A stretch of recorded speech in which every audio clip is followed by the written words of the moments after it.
Welcome back to Newsfile, your most authoritative news analysis show, brought to you by Bank of Africa, strong as a group and close as a partner. MTN, welcome to the new world. Sasso insecticide mosquito spray is so fresh and powerful. So Bank of Africa, I always remind you to call their line 0244338226 because they've got tailor-made products, banking products and services that are made to meet both your corporate and your individual private personal banking needs. Bank of Africa, they're all over the country, so call those lines and you will be amazed at what they have to offer you. Now, on Sundays, the footballers meet at the park, the Omutio guys at their joints, the church folk share their grace, and friends and family come over to visit. But now with MTN Sunday Special, your Sunday got more special. For only 50 pesos, you can text and talk all day, every Sunday. So, who is it that you love talking to? Is it your mom, dad, sister, brother, or that special somebody? Just keep talking all day, every Sunday with MTN Sunday Special. Send yes to MTN short code 5050 to sign up and say welcome to the new world. MTN, everywhere you go.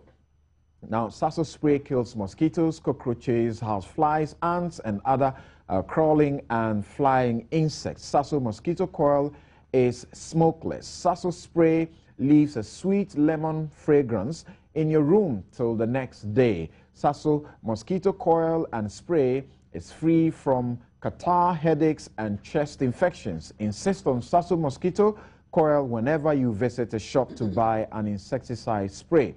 Sasso mosquito coil and spray, the best on the market. Sasso, fresh and powerful. Now, this is what the Supreme Court had to say on the 27th day of February 2015. I'm just reading just a bit of what the court came to as far as the district assembly elections are concerned. The court said the cardinal issue arising from this action is whether at the opening and close of nominations for the district level elections there was any existing legislation covering the same. The first defendant, that is the Electoral Commission, per their counsel, James Kwashi Aidan, first relied on the Public Election Regulations 2012, CI 5075, when this court drew his attention to Regulation 46 thereof, which applies the regulations of the said CI 75 to the other public elections that the Commission may by constitutional instrument prescribe, and whether there was such a prescribing constitutional instrument, he could not satisfy this court on this point. Council then shifted their position to the Unit Committee Regulations, that is 2010, CI 68. Mr. James Kwashi Aidan, however, could not satisfy the court as to the applicability of CI 68 to the district level as opposed to Unit Committee elections. At this stage, Council obtained adjournment to the next day, the 26th day of February. When hearing resumed, Kwashi Aidan shifted his ground to Section 11 of the District Assembly Election Act. Then he says, which applies the provisions of the Representation of the People's Law to District Assembly elections with the necessary modifications. However, the PNDC Law 284 has understandably left the matters concerning the nominations and conduct of inter alia District Assembly elections to the Electoral Commissioner to prescribe. Accordingly, the central problem posed at the commencement of this judgment remained unanswered. Kweku Bako has referred to this particular judgment in previous discussions and told you how abysmally the EC's legal representation performed. You hear the judges say they shifted from one point, went sought adjournment, they shifted from another point to the other, and were not really clear on what they were doing. My question is, we have in the process lost over 300, million Ghana cedis? Right. 317 million Ghana cedis, and we haven't had the process. They are now asking for 90 million additional extra to be able to do the work. The Attorney General was part of this suit. So why is it that the Attorney General did not make sure this one too, we didn't lose so much money? Well, the fundamental issue is this. We were sued as a second defendant to this action. You know that constitutionally, the Electoral nominal Commission, defendant. We are just a nominal defendant. We did, file a statement of case, which was argued by a chief state attorney, Mr. William Kobe. And basically, our argument was that because the EC has the constitutional power, to organize elections, the absence of the constitutional instrument itself did not, divest it of the power to organize these, elections. And we were relying on the case of Ransford France and the Attorney General. Interesting. Somehow or another, I think the court disagreed with our position and then said that once there was no constitutional instrument specific to the nomination and the, he said the filing of the concerned nominations and conduct of these assembly elections, the elections could not be organized, and the organization of the election was therefore illegal and unconstitutional. It came to us as a surprise, because we would have thought that as far as this particular plaintiff is concerned, he had alleged that there were certain new electoral areas that were being created, and that in those areas, people were filing, nominations. Okay, we would have thought that the court would have ordered that the election for the old areas could go on, and then those new areas that were affected by to be affected by CI 85 could hold on until the constitutional instrument matured. Somehow that was, the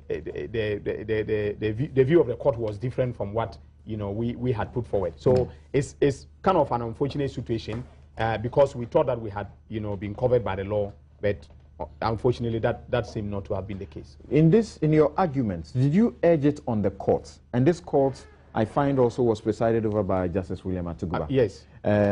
Was he in the Ransford France case? Yes. In which, did you urge it on them? In Ransford France, they took the view that because of the much expenditure that had already gone into the process, yes, and the time, that ought to take precedence somehow, yes, in the process. Did you urge it on them that we have already spent over 300 million, and so we should find a way around this rather than spoil the whole thing? That wasn't in our brief. Okay. I have to admit that wasn't in our brief. Our brief was basically, from a legal technical point of view, saying, they have the power to organize the election. The absence of the constitutional instrument on this particular one does not divest them of the power, to do so, as they held in Ransford France and Attorney General. And I must say that His Lordship Justice Atuguba was part of the panel, even though the ruling, the decision of the court in that case was rendered by Justice Dateba. Okay. Yes. Right. Now, Ace, when you look at this, I have asked the question already before on this platform again, whether or not you thought, Kweku says that it would have been a vote for institutional arrogance and impunity. But in the circumstances, should the money have been saved and the resource and the time that we have spent? I need to understand something. The CI 85, which was an issue, did it just attempt to regulate some particular districts, or it was having a universal application in the entire election? I don't know. The Honorable Attorney General may help us with it. Because if the CI 85 was of universal application and not restricted to certain districts alone, then I don't know how we can disagree with the Supreme Court. Once again, this was a court crying out for help. Clearly, the court had Ransford France and the implications of the money that might have been spent in its mind. So it bent over backwards and adjourned for the EC to come and show that indeed there was legislative covering for these elections. As it turned out, the 85 didn't go through the gestational process of 21 days, right, and then the open nomination. It was only 2 days shy, right? Shy, yeah. Good. 2 days. And apparently this was pointed out to the EC, and as some allege is usual of the EC, they ignored it and went ahead. take us to court. You can go to court. Everybody forgets what Justice William Atuba said to the EC after the trial. He says, you see, go to court isn't easy. I don't know if we learned any lessons, but Justice Atuba said something that was prophetic. There's not everything that you get up and go to court with. Right. Be careful, cover your tracks, cover your bases. Now here, you send a CI to Parliament, you know it must take 21 days. 2 days to the time you start processes. Somebody points it out to you. At that point, you freeze. You know what? I reverse all the processes I've done. But the 2 days before time, I reopen it. Case closed. Yeah. We wouldn't have spent 317 million, pumped it down the drain, and now I've come back for 90. I think that's why I got confused. Yes, 90. And so this was, we would have taken an EC boss to say, I am wrong. But at least we have a fully gestated CI, and so we will start the process all over again. We lose a couple of millions. But he insists that go to court. And guess what? The judges bent over back. They kept saying, come and help us. The judge says, we are nonetheless, we have not taken all precautions to avoid rendering a pay in criam case, rendering a judgment pay in criam, in case there's some supporting legislation the parties are unaware of. So the judges are saying, give us the law. EC could not produce the law. Ghanaians are in this state, and everybody else. So that's the end of the story. Nobody's going to be held responsible for this. When it was just a 2-day issue, and if the EC had been slightly less proud. What's your prescription in holding anybody responsible for it? As for me, I think that causing financial loss is very, very wide. It ought to be willful. Well, of course, but it was pointed out to them. They could have saved this nation millions of cedis if they had taken the plaintiff's letter and said, oh, we had 2 days shy. It's the arithmetic. Plaintiff wrote 3 times, says he was not dignified with a single reply. Not a single reply. Now, so the Ghanaians should start asking public officials, what is wrong with you? And once again, I'll borrow the Deputy Attorney General's words. Are we rubbish? They treat us like rubbish. The gentleman wrote, you will not respond. So you go to the Supreme Court and the judges are begging, show us the law. They adjourn many times. Your lawyers are able to show the law. You see that the Supreme Court rendered this decision in reluctance, almost like Justice Ajed Nassan. Oh my God. I mean, they're not comparable at all. Okay, let's not go back there. Let's not go back there. Tell me this. Tell me this. Now, let's come to where we are. The Vice President was lamenting over this matter, purposefully lamenting over this matter. And now we are going to look for 90 million more to do the job. And then we have to fill a constitutional lacuna. Yes. And I hear yesterday there's a deputy ministerial fiat as to how we are going to move forward. Yes. This is a joke. How do we go forward with it? First of all, within the period, the expiration of the tenure of the assemblies. Yes. What do we do within that time? How do we fill the vacuum? And how do we intend to mobilize the extra funds to move forward? Well, first of all, I don't work with the Electoral Commission, so I do not know how they are going to mobilize the money. Whether or not they have budgetary allocations still sitting there that they can use is something that, I would not be able to say. They have asked government for it. That's what they are doing. Well, yeah, okay, and I'm not the Minister of Finance. And if I may cut in once again, when Parliament summoned him to explain why he has landed us in this mess, the meeting was held in secret. We, the rubbish, do not. But we have been told, those who were in that meeting have told us that he expressed. No, but those who were in that meeting have told us that he expressed remorse. Yeah, remorse. Yes. 317 million cedis of my money, my taxpayers' money, has been pumped into the toilet. Well, not exactly. And you hold the meeting in secret. Okay. No, let us know. Why? You're a member of Parliament. Yes, why would you meet him in secret? Sorry. I am not the leadership of Parliament. Right. Hold on. You are the Deputy Attorney General. Yes, but I wasn't told why. But the point, I think you are entitled to be held. Okay. Yeah. What I'd like you to address, we have to be very quick about this. Yes. What I'd like you to address is, how do we fill the vacuum?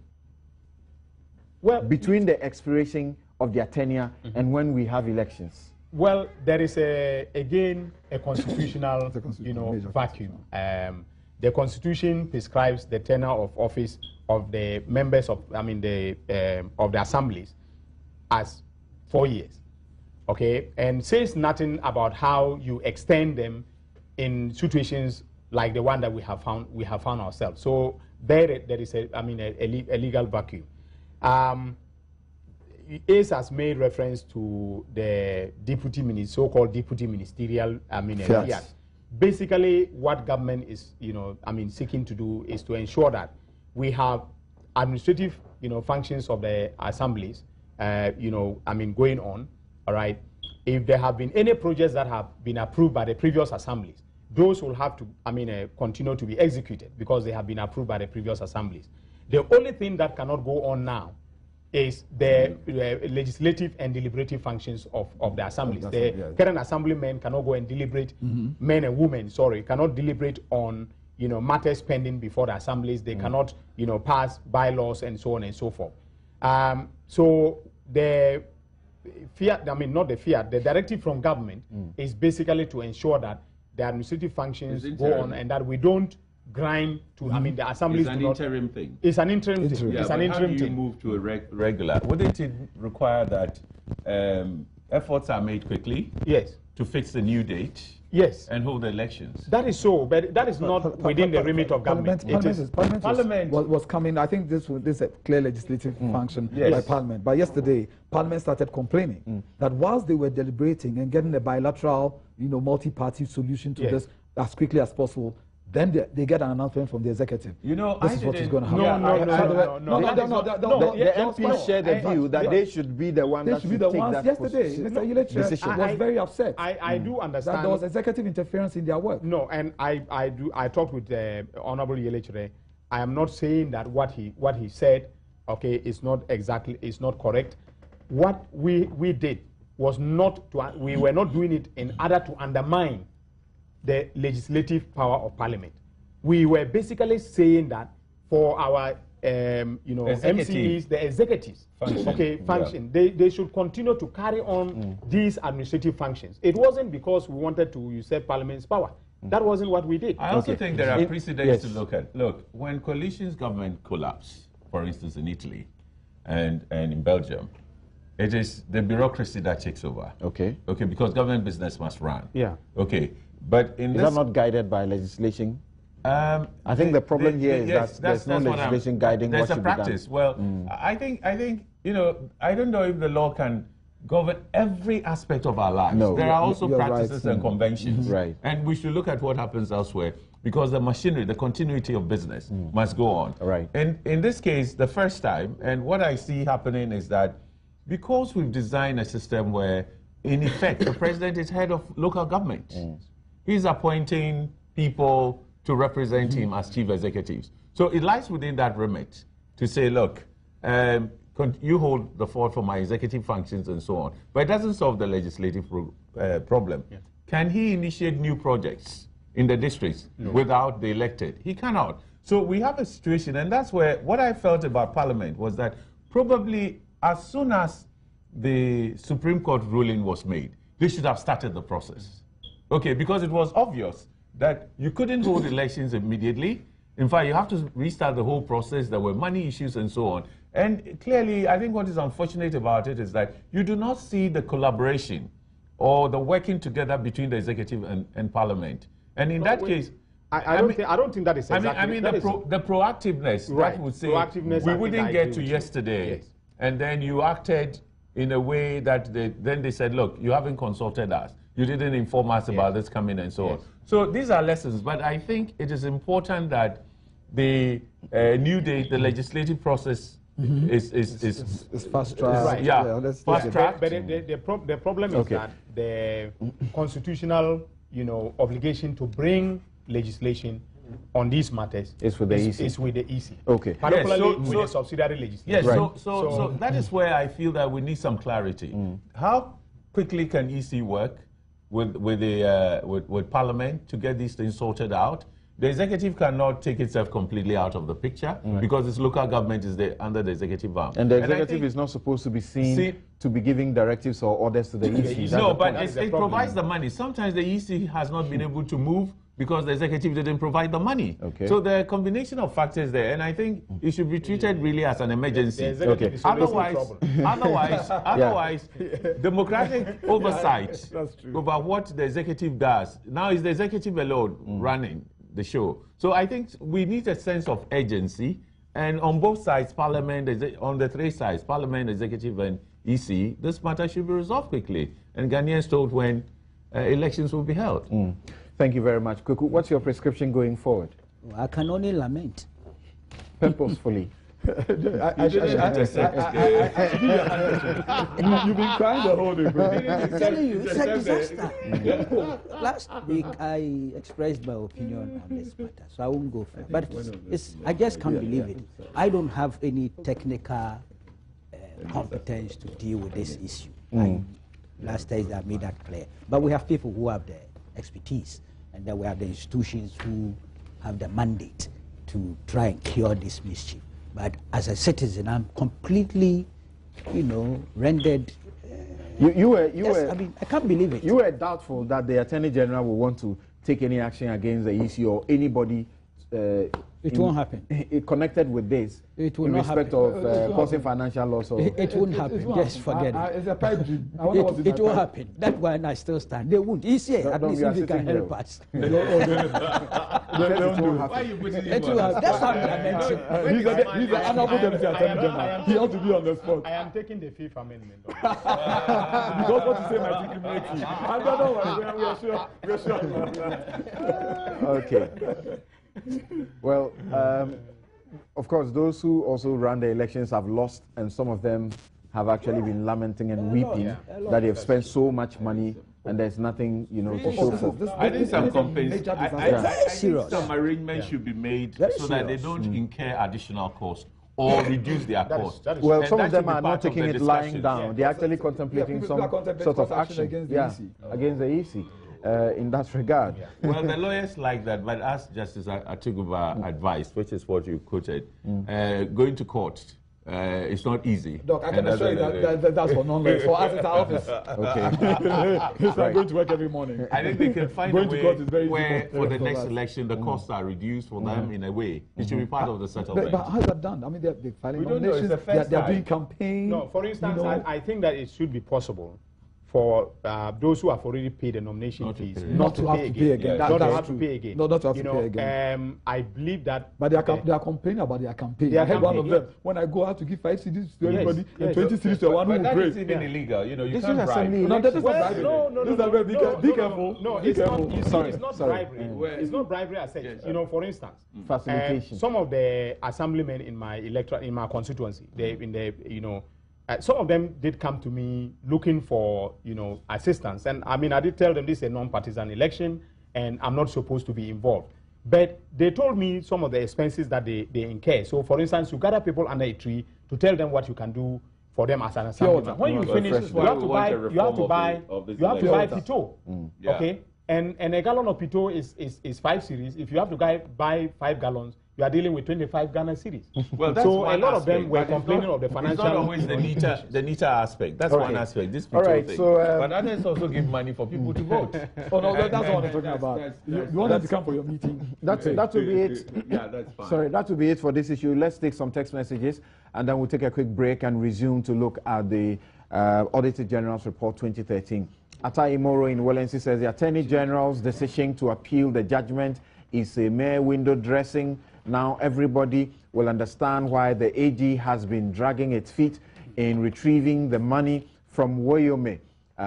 Dead goat syndrome on high display. Spike in Ohio says Woyome's acquittal is shocking, upsetting, and ridiculous.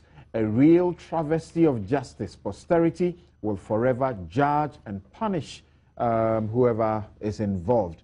You're referring to government and the people in government. Sofo Yamusa in Kumbungu says that Woyome's acquittal further confirms the thought of many that His Excellency President Mahama is not really keen on fighting corruption.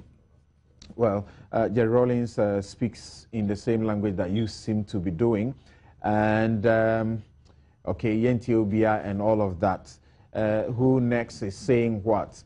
Okay. Oliver Bamba in Saliga says the acquittal and discharge of Alfred Woyome is in the infamous Woyomegate trial is another day of shame in Ghana's history. We are where we are simply because the leadership of the country is suffering from dead goat syndrome.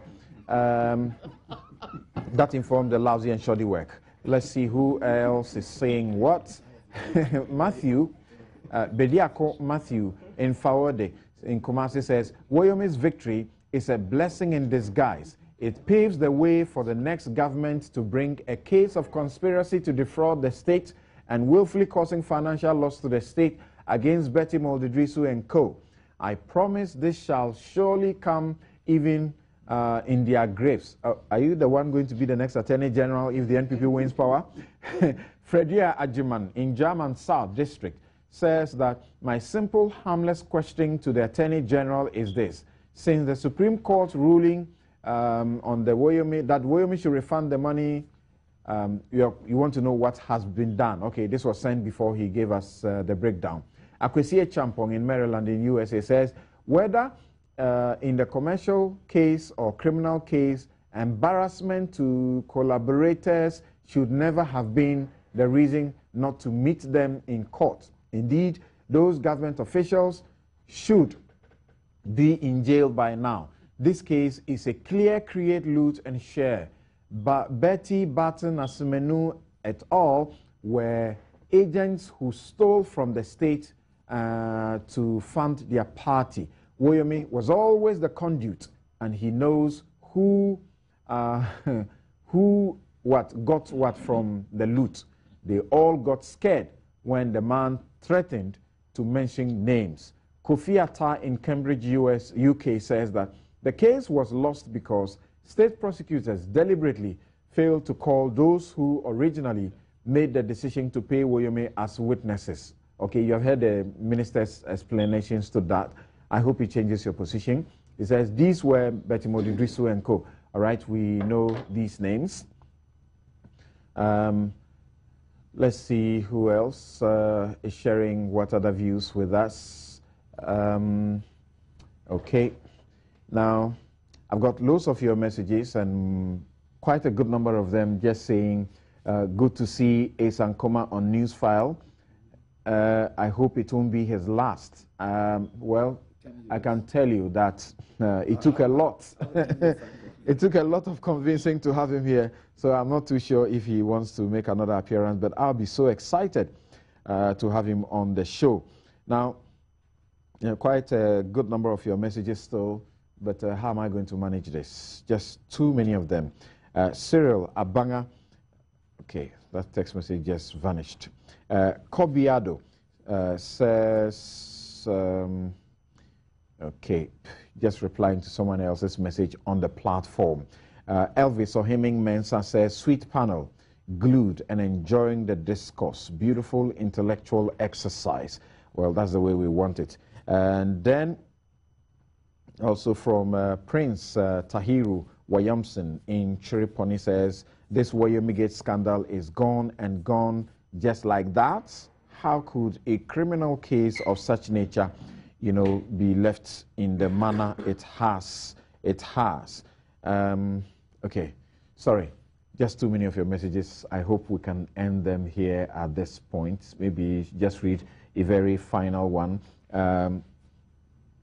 Gabi says that he thinks that, he thinks that you looked shocked to see the documents Kweku Bako had, and government lawyers claim, you know, that they are seeing them the first time. The documents that were critical to prosecution's case and have been in the public domain since 2011 and 2012. Don't the AG and her deputy deserve to be sacked, at least for feigning gargantuan incompetence? That is Gabi Asare Ochri Dako. Okay, we'll take a break here. We'll be right back to deal with the Auditor General's report. Thank you very much. And thank you very much. More importantly, thank you to you, Dr. Emmanuel Akwete.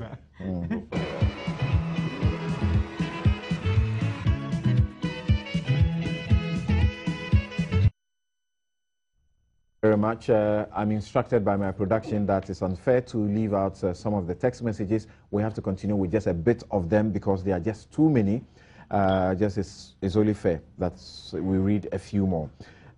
This one is coming from Eddie in Accra. He says, the more you listen to people like the government officials, the more you are filled with hatred for people in government.